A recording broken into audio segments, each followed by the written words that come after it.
नमस्कार, आप सभी का स्वागत है भारत 24 पर। मैं हूं आपके साथ पूर्णिमा मिश्रा। क्या इस बार पटना में फहराएगा भगवा? हम आपके लिए लेकर आए हैं द जेसी शो, और जेसी शो में बिहार की सियासत पर चर्चा करने के लिए हमारे साथ मौजूद हैं भारत 24 के सीईओ और एडिटर इन चीफ, और साथ ही फर्स्ट इंडिया के सीएमडी और editor in chief doctor Jagdish Chandra. Sir, आपका बहुत बहुत स्वागत करती हूं द जेसी शो में। बिहार की राजनीति में हर बार कुछ अलग होता है। कभी गठबंधन बनते हैं तो कभी समीकरण बदलते हैं। इस बार तमाम सियासी पार्टीज अपने नारों के साथ चुनावी मैदान में उतरी हैं। कोई विकास की बात करके सत्ता को दोहराना चाहता है, तो कोई बिहार फर्स्ट और कास्ट बैलेंस के जरिए अपनी राजनीति को मजबूत करना चाहता है। सवाल यह है कि क्या इस बार मोदी नीतीश जोड़ी करेगी कमाल, या फिर दो लड़कों की जोड़ी तेवर दिखाते हुए बदलेगी सत्ता के समीकरण?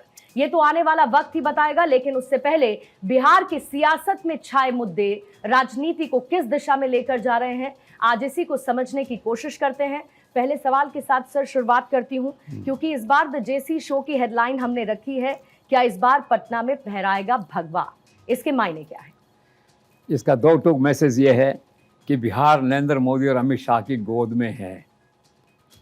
राहुल गांधी, तेजस्वी, पीके सब फालतू की बात है।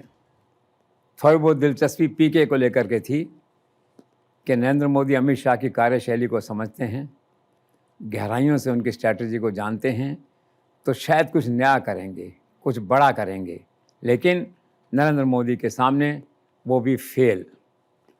इन लोगों को अंदाज़ा भी नहीं था कि नरेंद्र मोदी अमित शाह सारे मतदाताओं को, जनता को टुकड़ों में बांटकर, उनके अलग अलग समूह बनाकर, उनके ग्रुप लीडर बनाकर, एरियाज बनाकर चुनाव से पहले इतना नगद पैसा ट्रांसफ़र कर देंगे सरकारी योजनाओं का कि ये कहीं भी उसके सामने स्टैंड नहीं करेंगे। आप सोचिए कि छठ से पहले 10,000 रुपये एक महिला के खाते में आना, उसके लिए निश्चित तौर पे एक अमृत काल था उस वक्त का, और सब परिवार वाले इस 10,000 रुपये को देखकर सब कुछ भूल गए थे।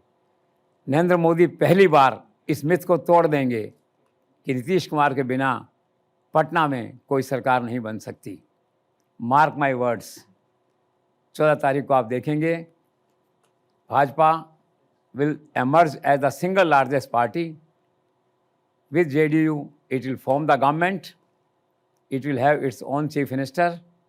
और 17-18 तारीख को आप देखेंगे पटना में भगवा लहराता हुआ आपको दिखाई देगा इस बार।